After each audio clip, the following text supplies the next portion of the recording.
제가 예배를 위해서 이렇게 올라와서 잠깐 기도하는데 하나님이 저에게 주신 마음이 있고 또 그 마음에 제가 응답하여 기도드린 게 있어서 그것부터 고백하고 설교를 했으면 좋겠어요. 제가 주님 앞에 뭐라고 응답드렸냐면, 주님이 나를 사랑하시오니 내가 우리 성도들을 사랑합니다. 사랑 고백부터 하려고요. 여러분 사랑합니다. 네. 담임 목사의 역할과 의무 가운데 하나가 우리 성도들을 보호하고 교회를 지키는 거예요. 특별히 이 위기 가운데 담임 목사가 성도들을 보호하고 교회를 지키는 일에 있어서 최선을 다할 것이고 할 수 있는 모든 것들을 다 동원해서 우리 성도들을 지키고자 합니다. 때로는 지금은 전시 상황이니까 담임 목사가 사령관이 되어져서 긴급하게 결정하고 처리하는 문제들도 있어요. 때로는 미리 공지하지 못해서 우리 성도들이 혼란스러워하고 또 마음이 어려울 수도 있지만 지금은 위기 상황이니까 하고 양해해 주시고 이해해 주시면 참 좋겠다, 그런 생각이 듭니다. 우리 원래는 다음 주일날 우리 교회 창립 축하하고 또 부활 감사하며 예배드리기로 했는데 여러분들 매스컴을 통해서 다 들어서 아실리라 생각합니다. 특별히 우리 감리교회 가운데 우리 서울 남현에 있는 큰 교회에서 확진자가 나와서 그래서 매스컴에 오르내리였고, 그러므로 다음 주에 이러저러한 기념 행사와 또 칸타타를 진행한다는 것이 여러 가지 우려되는 부분이 있었습니다. 그래서 긴급하게 잠정적으로 연기하게 되었으니까 여러분 속상하시더라도 마음 불편하시더라도 이해를 부탁을 드립니다. 또 한 가지는 우리 교회가 지금 우리 교육시설 리뉴얼 하고 있습니다. 우리 시설을 잘 갖추려고요. 다음 세대를 세우는 일이 시설만 잘 갖춘다고 되는 일은 아니에요. 그 안에 내용이 사실은 더 중요하죠. 그러나 우리 아이들이 열악한 환경 속에서 신앙생활 해왔던 것 또한 사실입니다. 그래서 이번 기회에 우리 아이들에게 좋은 환경, 또 깨끗한 환경, 또 최신식 환경을 제공해서 그래서 우리 아이들이 신앙생활 잘하고 또 믿음이 잘 자라가면 그것이 우리의 기쁨이요 또 소망이 아닐까, 그런 생각이 듭니다. 이 일을 위해서 우리 성도들이 함께 마음을 모아주시고 함께 기도해 주시기를 부탁을 드립니다. 지난주에 칭의에 대해서 우리가 함께 살펴보았습니다. 이 칭의라고 하는 것은 우리 구원의 핵심입니다. 주님께서 베풀어 주시는 구원이 우리가 다 알 수는 없지만 그래서 비밀이라고 하고 그래서 신비라고 하는데, 그 비밀과 그 신비의 가장 핵심이 되는 게 뭐냐? 바로 이 칭의입니다. 의롭다고 여겨주시는 거죠. 오늘 저와 여러분이 이렇게 예배를 드릴 수 있는 것도 하나님이 우리를 의롭다고 여겨주셨기 때문입니다. 우리를 의롭다고 여겨주셨기 때문에 우리가 천국을 소망하며 살아갈 수 있죠. 우리를 의롭다고 여겨주셨기 때문에 우리가 구원받을 수 있는 겁니다. 하나님이 우리를 의롭다고 여겨주시지 않았다면 우리는 하나님께로부터 얻을 수 있는 것이 아무것도 없고 오히려 우리는 멸망당할 수밖에 없고 지옥에 갈 수밖에 없죠. 그래서 의롭다고 여겨주시는 그 하나님의 은혜가 얼마나 소중한지 몰라요. 우리 말씀을 한 구절 읽어봤으면 좋겠습니다. 우리 화면으로 띄워주세요. 로마서 3장 24절입니다. 우리 같이 한번 읽어보겠습니다. 시작. 아멘입니까? 저와 여러분은 의롭다 하심을 얻은 자 된 줄 믿습니다. 그 의롭다 하심을 얻었다, 즉 칭의, 이것이 구원의 핵심인데 여기에 대해서 세 가지를 먼저 좀 살펴보고 설교를 이어가고자 합니다. 먼저 첫 번째로 이 의롭다고 여겨주시는 그 일에 있어서 우리가 할 수 있는 일이 있는가? 아무 일도 없다는 것입니다. 이 일은 하나님이 하시는 일이고 전적으로 주님이 주체가 되시는 일입니다. 우리는 그 일에 객체가 되고 대상이 될 뿐입니다. 그러니까 쉽게 다시 말하자면 칭의에 있어서 우리가 할 수 있는 것은 아무것도 없다는 뜻입니다. 모든 것을 다 주님이 행하시고 그 주님이 행하시는 놀라운 역사에 우리는 은혜만 받으면 되는 것이죠. 그래서 우리는 칭의에 있어서 이제까지 한 일도 없고 앞으로 할 수 있는 일도 없다. 두 번째로, 의롭다 하심을 얻게 된다라고 하는 것의 정확한 뜻이 무엇일까? 제가 여러분들에게 한번 여쭤보겠습니다. 주님께서 우리를 의롭다고 여겨주시면 우리가 의로워집니까? 의롭게 만들어주시는 것입니까? 그렇지는 않아요. 칭의는 선언입니다. 선포입니다. 하나님이 우리를 의롭다고 선언해 주시고 선포해 주시는 거예요. 본질적으로, 체질적으로 죄인인 우리의 변화가 일어나는 것은 아닙니다. 변화가 일어나기 때문에 칭의를 해주시는 것이 아니에요. 여전히 우리는 죄인이지만, 그러나 죄인이라고 말씀 아니하시고 의인이라고 여겨주시기 때문에 의인이 되는 거예요. 이 말씀을 이해하실라나 모르겠다. 여전히 우리는 죄인인데 죄인이라고 보지 아니하시고 의인이라고 여겨주시기 때문에 우리는 의인이 되는 줄로 믿습니다.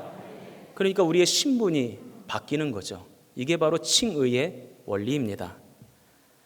세 번째로, 의롭다 하심을 얻었다는 말씀 앞에 어떤 한 문구가 나옵니다. 그게 뭐냐면 값없이. 한번 따라해 보세요. 값없이. 다시 한번 따라해 보세요. 값없이. 값없이라고 하는 말은 값이 없다는 뜻이죠. 그럼 이 값이 없다라고 하는 뜻은 가치가 없다는 뜻인가? 오늘 예배를 오시면서 길가를 오시다가 돌멩이를 하나 이렇게 주었다고 한번 생각해 보십시오. 그런데 그 돌멩이는 지천에 널려 있는 것들이에요. 그 돌멩이가 얼마 됩니까? 값을 매길 수가 없어요. 너무나도 하찮은 것이기 때문에, 가치가 없는 것이기 때문에 값이 없는 거예요. 그러면 오늘 성경에 나와 있는 이 값없이라고 하는 뜻은 그런 뜻인가? 아니에요. 오히려 반대죠. 너무나도 그 가치가 크기 때문에 인간의 가치 판단으로는 값을 매길 수가 없다, 이런 뜻입니다. 그래서 값없다라는 표현을 오늘 사용한 거죠. 사람들 가운데는 그 값을 지불할 수 있는 능력을 갖춘 사람 단 한 명도 없다는 겁니다. 우리가 의롭다 하심을 얻은 것은 이처럼 값을 매길 수조차도 없을 만큼 너무나도 귀한 것이고 너무나도 소중한 것이다. 그래서 값없이라고 하는 단어가 그 속에 담겨져 있는 것입니다. 또한 한 측면에서 값없이를 생각해 볼 수 있습니다. 값을 매길 수 없을 정도로 가치가 크기 때문에, 그래서 어느 누구도 값을 지불하지 못했습니까?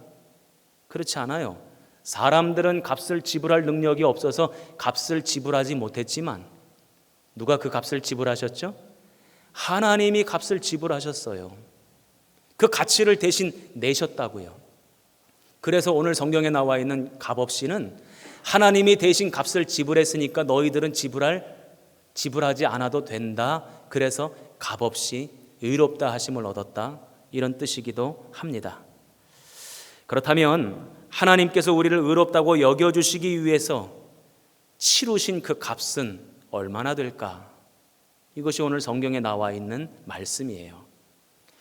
먼저 이것을 알기 위해서는 죄가 어떻게 사함을 받는지에 대한 원리를 알아야 합니다.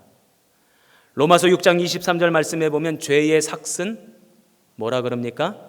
사망이래요. 죄의 결과는 사망이고 멸망이고 지옥이고 죽음이래요. 그것이 결정되어져 있다는 거예요. 그 결과를 향해서 달려갈 수밖에 없다는 거예요. 그래서 우리가 죽지 않고 멸망받지 않으려면 죄를 용서받아야 되는데, 사함을 받아야 되는데, 그 사함 받는 방법이 딱 한 가지밖에 없답니다. 그게 히브리서 9장 22절에 나옵니다. 피 흘림이 없은즉 사함도 없느니라. 이 말씀을 뒤집어서 보면 사함을 받으려면 뭐가 있어야 된다는 것입니까? 피 흘림이 있어야 된다는 거예요. 피 흘리는 희생이 있어야지만 죄를 사함받을 수 있다. 이게 바로 죄 사함 받는 원리라는 것입니다. 그래서 하나님께서는 구약시대에 모세를 통하여 이스라엘 백성들에게 죄 사함 받는 방법을 알려주셨어요. 그게 뭐냐면 구약의 제사입니다. 사람들이 하나님 앞에 죄 사함을 받아야 되는데 그러려면 피 흘리는 희생이 있어야 되잖아요. 여러분들이 여러분의 죄 사함을 받으려면 여러분들이 피를 흘려야 돼요. 여러분들이 희생당해야 돼요. 그래야지 죄 사함 받을 수 있어요. 그런데 그럴 수 없잖아요. 사람이 피를 흘리고 희생을 당하면 아무 소용이 없는 거잖아요. 그래서 하나님은 한 가지 방법을 알려주셨습니다. 사람 대신 짐승으로 피 흘리게 하고 희생하게 하셨다는 것입니다. 구약시대에 제사를 드리기 위해서 사람들이 짐승을 끌고 성막 앞으로 옵니다. 그리고는 그 성막 안으로 짐승을 들여보낼 때에 꼭 하는 한 가지 행위가 있었습니다. 짐승의 머리에 손을 얹고 내 죄가 이 짐승에게 전가되게 하옵소서 하고는 안수기도를 하는 겁니다. 그러면 나에게 있었던 그 죄가 짐승에게로 전가되어져서 그 짐승이 성막 안으로 들어가 피를 흘리고 희생되어지고 그리고는 제단에서 불태워지고 그래서 죄사함 받게 되는 거죠. 이거를 뭐라고 부르냐면 대속이라고 부릅니다. 대신 죄를 속했다. 짐승으로. 하나님께서는 짐승의 피를 흘리는 희생을 통해서 죄사함을 받게 하신 것이죠. 이것이 구약시대에 죄사함 받는 제사라고 하는 방법이었습니다. 그런데 이 구약시대의 제사라고 하는 방법은 한계가 있죠. 오늘 조금 설교가 어려운가 봐요. 두 분이 저 입신에 들어가시는 것 같아요. 예. 조금만 기다려 주세요. 그리고 오늘 너무나도 중요한 말씀입니다. 이 구약시대의 제사라고 하는 방법을 통해서 죄사함을 받았는데 이것에는 두 가지 분명한 한계가 있어요. 첫 번째, 그 제사가 온전한 제사가 되고 그 제사를 통하여 온전히 죄사함을 받으려면 제물이 흠이 없어야 돼요. 그런데 이 땅에 그 어떤 것도 흠 없는 제물이 없다. 그것이 사람일지라도 짐승일지라도 식물일지라도 어떤 물체일지라도 이 땅에 존재하는 것 가운데 흠이 없는 게 있습니까? 없어요. 다 흠이 있습니다. 오늘 저에게도 흠이 있고 여러분에게도 흠이 있습니다. 그러니 온전한 제물이 될 수도 없는 겁니다. 그러니 온전한 죄사함도 받을 수 없는 거죠. 우리 감리교회는 전국을 10개 연회로 나눠놨습니다. 각각의 연회마다 한 500개에서 700개 교회가 속해 있어요. 그래서 1년에 한 번씩 그 연회에 속한 교회의 목사님들, 전도사님들, 평신도 지도자들이 모여서 대표들이 모여서 회의를 합니다. 이제 그걸 연회라고 합니다. 우리는 서울 남연회에 소속되어져 있었고 우리 교회가 이제 대표들이 지난번에도 연회를 다녀오게 됐는데 이번에는 코로나 바이러스로 모든 순서가 단축되는 바람에 그냥 쑥 하고 지나갔는데 늘 매번 연회 때마다 하는 순서가 있어요. 그게 뭐냐면 교역자 성품 통과. 그래서 각 지방의 감리사님들이 앞에 나가서 목사님들을 소개를 합니다. 우리 영등포 지방 31개 교회 목사님들, 전도사님들 자리에서 일어나십시오. 그럼 일어납니다. 그럼 모든 연회원들이 보고 있는데 이제 설명을 하는 거예요. 우리 31개 교회의 우리 목사님들, 전도사님들이 지난 1년 동안 무흠하게 목회를 잘 하셨습니다. 그러면 그 보고에 모든 연회원들이 박수로 화답을 합니다. 그런데 저는요, 무흠하게 목회를 잘 하였습니다라고 하는 그 보고 앞에 그렇게 민망할 수가 없어요. 그렇게 무한할 수가 없어요. 왜요? 무흠하지 않다는 거 내가 잘 아니까. 가장 잘 아는 사람이니까. 얼마나 지난 한 해 동안 흠이 많았고 부족함이 많았고 실수도 많았고 미끄러지는 일도 있었고 낙심하는 일도 있었고 흠이 없었던 것이 아니라 흠이 많았는데도 불구하고 하나님께서 다시금 은혜로 세워주시고 일으켜주셨기 때문에 목회한 거지 흠이 없어서 목회한 게 아니거든요. 그런데 무흠하대요. 얼마나 민망한지 몰라요. 세상에 존재하는 것 가운데 흠이 없는 것이 있습니까? 그런 것은 존재하지 않습니다. 그러니 온전한 제물이 될 수도 없고 온전한 제물이 없으니 온전히 죄사함을 받을 수도 없는 거죠. 그러니 짐승을 제물로 하는 제사 또한 온전히 사람들의 죄를 사할 수 없는 겁니다. 그래서 히브리서 10장 4절은 이렇게 말씀하고 있습니다. 이는 황소와 염소의 피가 능히 죄를 없이 하지 못함이라.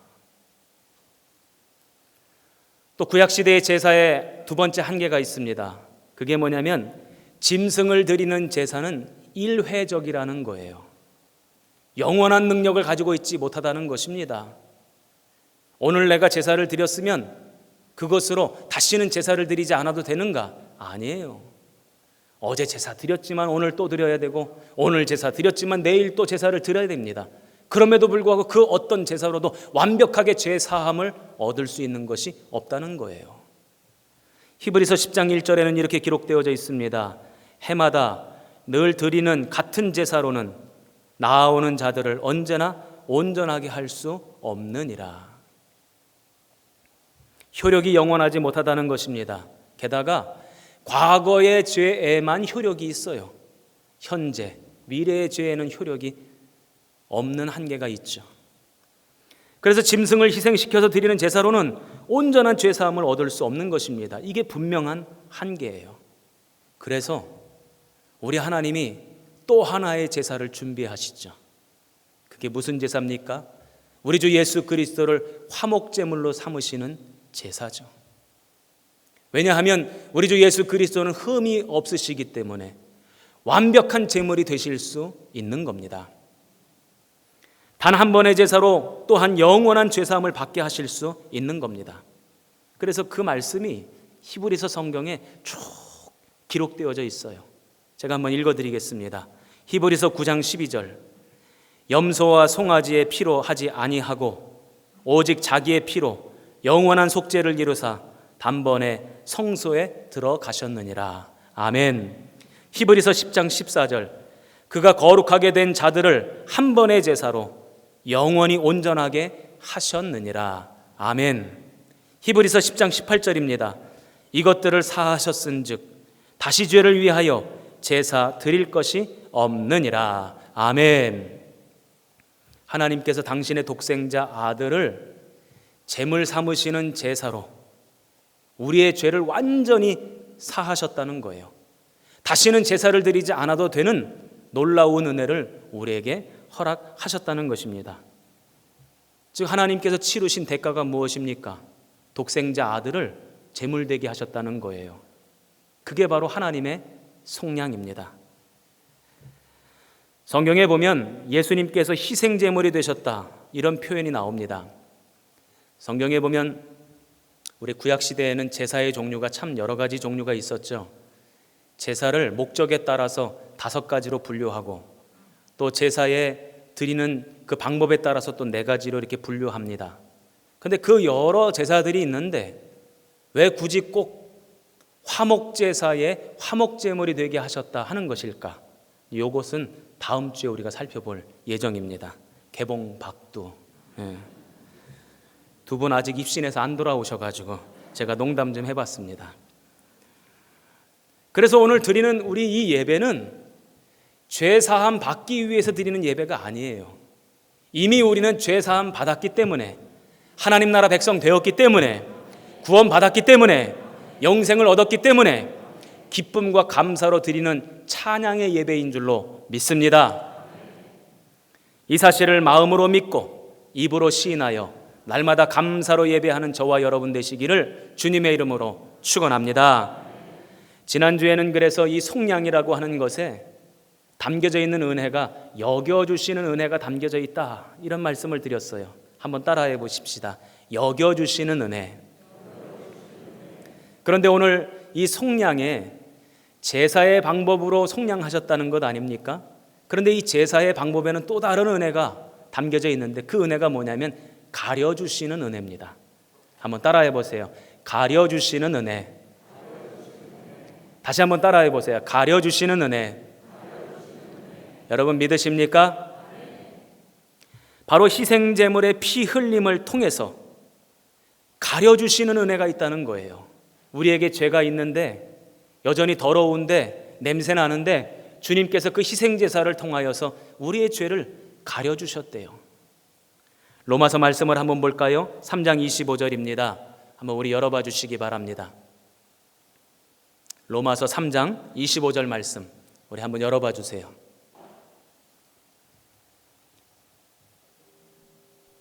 자, 우리 함께 읽어보겠습니다. 시작.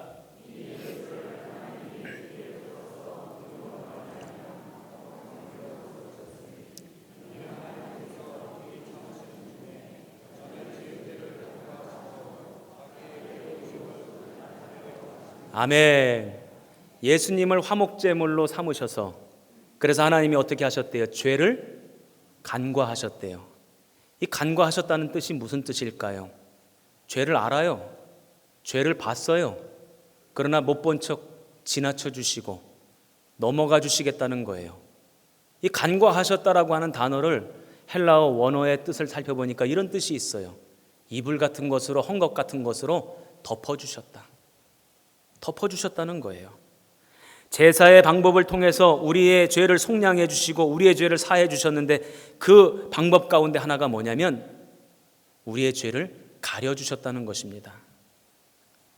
제가 다시 한번 여러분들에게 말씀드리는 것은 칭의, 본질적으로 우리가 바뀐 게 아니에요. 의롭다고 선언해 주시고 선포해 주시는 겁니다. 그러니 여전히 우리는 본질적으로 죄인이고 냄새나고 더럽고 추합니다. 그런데 주님이 속량을 통해서 우리의 죄에 대한 대가를 치르시기도 하셨지만 우리의 죄를 가려주시기도 하셨다는 거예요. 덮어주셨다는 거예요. 그렇게 죄를 덮어주셔야 우리를 의롭다고 선포하실 수 있고 그렇게 가려주셔야 우리를 천국으로 인도하실 수 있고 그렇게 가려주셔야 우리를 영생으로 이끄실 수 있기 때문에 우리의 죄를 가려주신 거죠. 이것이 하나님의 오묘하고도 놀라운 사랑입니다. 저는 어렸을 때 제가 자랐던 동네에 주변에 밭이 참 많았어요. 그런데 그 밭 가운데는 가끔 구덩이를 파놓고 거기다가 거름하려고 오물을 잔뜩 갖다 부어놔요. 그러면 이제 흙먼지가 날리니까 나중에는 이제 흙이 와서 거기 위에 덮어버리면 그게 밭인지 구덩이인지 이제 잘 몰라요. 그런데 이제 우리 동네 꼬맹이들이 다 뭐 밭이라고 안 놀고 길이라고 놀고 뭐 그럽니까? 막 여기저기 정신없이 뛰어다니면서 놀잖아요. 술래잡기도 하고 깡통 차기도 하고 막 그러면 술래가 잡으러 오면 막 도망치는데 정신없이 도망을 막 제가 칩니다. 그 밭 가운데로 막 도망을 칩니다.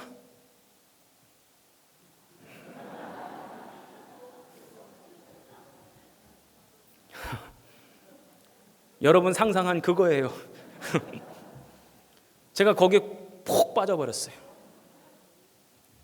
목만 남기고 나머지가 다 빠져버렸어요. 그런 눈으로 쳐다보지 마세요.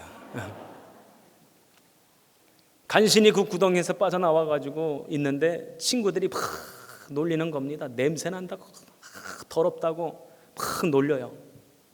그러니까 저는요 너무 속상하잖아요. 막 울고 있었어요. 근데 친구들 중에 하나가 저희 집으로 쏜살같이 쫓아가가지고 어머니한테 얘기한 것 같아요. 득환이 빠졌다고.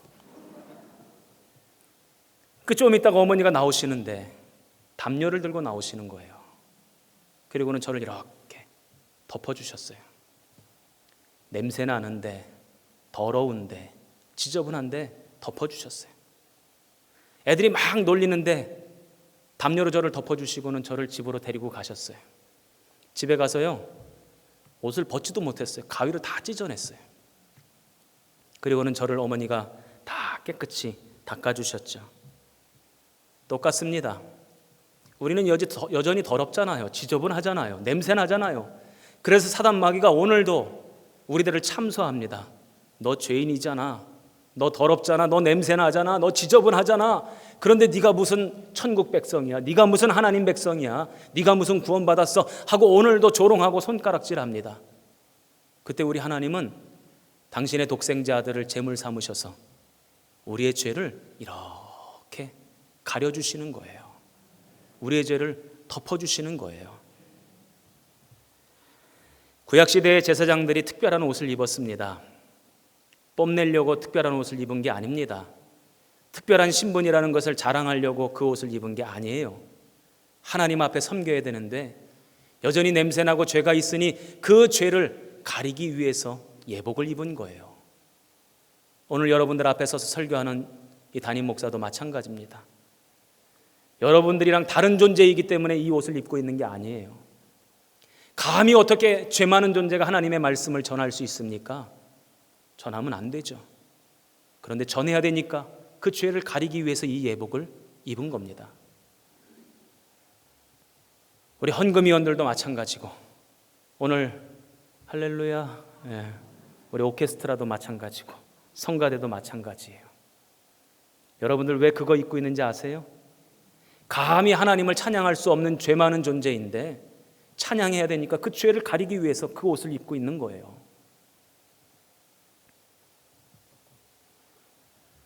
오늘 저는 그래서 여러분들에게 속량을 통해 가려주시는 하나님의 은혜에 대해서 말씀드리고 싶습니다. 예수 그리스도를 희생제물 삼으셔서, 화목제물 삼으셔서 오늘 우리의 죄를 가려주시는 은혜를 베푸셨다는 것입니다. 믿으십니까? 이와 같이 가려주시는 은혜가 제사의 제도에 담겨져 있는데, 그런데 이것은 이미 창세 때부터 하나님이 이 은혜를 베풀어 주셨어요. 아담과 하와가 죄를 지었죠. 그리고는 눈이 밝아져서 자신들의 부끄러움을 보게 되었답니다. 수치를 보게 되었고 죄를 보게 되었대요. 그래서 어떻게 해서든지 그것을 하나님 앞에 가려보고 싶어가지고, 감추고 싶어가지고, 그래서 자기들이 애쓰고 노력해서 무엇으로 옷을 만들어 입었답니까? 무화과 나무 잎으로 옷을 만들어 입었대요. 우리 창세기 3장 7절입니다. 그들의 눈이 밝아져 자기들이 벗은 줄을 알고 무화과 나무 잎을 엮어 치마로 삼았더라. 자기들의 노력으로, 자신들의 힘으로 자신들의 죄를 가리려고 애를 쓰고 노력했다는 것입니다. 그런데 그 노력이 얼마나 갔을까요? 무화과 나무 잎으로 치마 엮어서 만들어 입으면 그 치마가 얼마나 갔을까요? 하루는 갔을까? 금방 시들어 버렸을 테고, 금방 말라 비틀어졌을 테고, 금방 떨어졌을 것 아닙니까? 그러니 오늘도 만들어 입었을 테고, 내일도 만들어 입었을 테고, 모레도 만들어 입었을 겁니다. 그런데 하나님이 어떻게 해주셨는지 한번 보세요. 창세기 3장 21절입니다.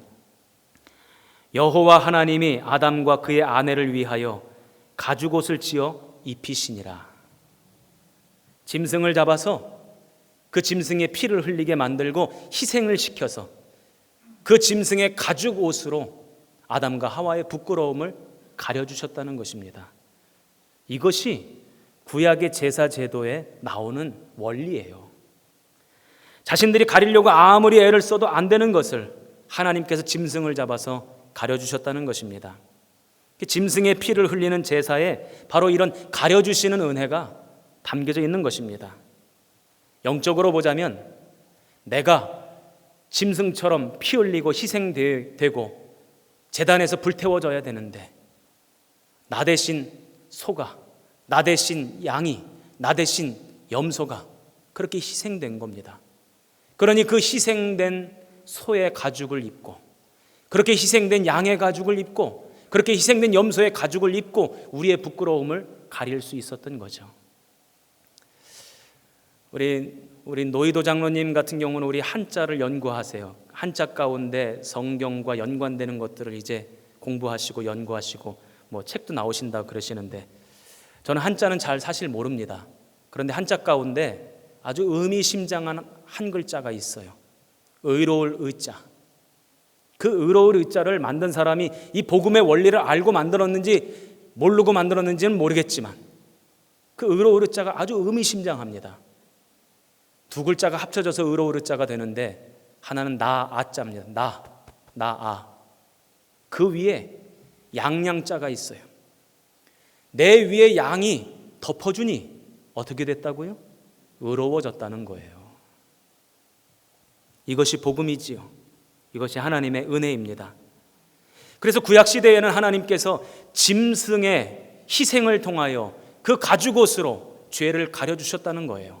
그런데 이제는 하나님께서 짐승의 옷으로 우리의 죄를 가려주시지 않는답니다. 왜? 짐승의 옷으로 가려도 한계가 있기 때문에, 영원하지 못하기 때문에. 그래서 어린 양 되신 예수님으로 우리의 죄를 가려주셨다는 것입니다. 왜요? 예수님이 우리의 옷이 될 때에 우리는 우리의 죄를 영원히 가릴 수 있기 때문입니다. 믿으십니까? 그래서 성경에 보면 예수님으로 옷 입으라 하는 그런 말씀이 많이 나와요. 로마서 13장 14절입니다. 오직 주 예수 그리스도로 옷 입고, 갈라디아서 3장 27절입니다. 누구든지 그리스도와 합하기 위하여 세례를 받은 자는 그리스도로 옷 입었느니라. 아멘. 저와 여러분의 죄를 가려주시기 위해서 예수님이 희생 제물이 되어주셨답니다. 그래서 그렇게 죄가 가려진 사람은 복을 받은 거래요. 시편 32편 1절입니다. 허물의 사함을 받고 자신의 죄가 가려진 자는 복이 있도다. 아멘. 그러므로 오늘 저와 여러분은 복받은 인생인 줄로 믿습니다. 세상에 많고 많은 사람들이 있어요. 그 가운데 우리가 복을 받았습니다.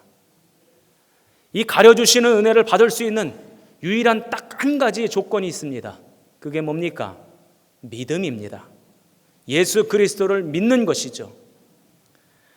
우리 주님께서는 모든 이들의 죄를 가려주시기 위해서, 모든 이들의 죄를 덮어주시기 위해서 희생 제물이 되셨대요. 그게 요한 1서 2장 2절에 나옵니다.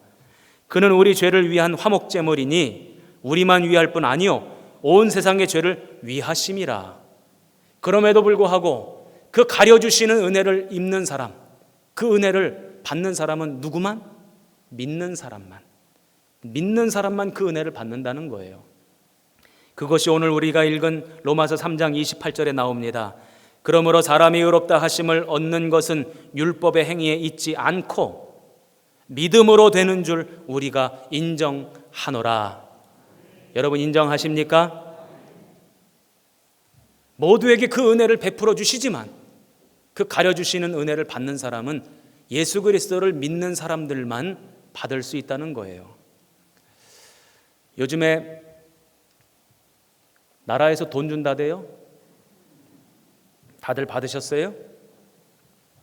대답들을 안 하시네. 아직 못 받으신 분도 있고 받았는데 못 받은 척 하시는 건가요? 모든 국민한테 다 돈을 준대요. 아마 이런 일은 난생 처음인 것 같아요. 그런데 분명히 여기 가운데 받으신 분도 있고 못 받으신 분도 있을 겁니다. 못 받으신 분들은 왜 못 받으셨어요? 신청을 안 했으니까 못 받지. 신청을 해야 받는데. 믿음이 꼭 신청하는 것과 같아요. 예수님, 저 주님 믿습니다. 주님 은혜 받기를 원합니다. 구원 받기를 원합니다. 그렇게 믿음으로 주님 앞에 나오는 사람만 가려주시는 은혜, 여겨주시는 은혜를 받는다. 이것이 오늘 말씀의 핵심 진리입니다. 그러므로 오늘 저와 여러분이 주님 제가 여기 있습니다. 저 그 은혜 받기를 원합니다. 신청합니다. 그래서 그 은혜를 받아 가려주시는 은혜의 주인공들 다 되시기를 주님의 이름으로 축원합니다.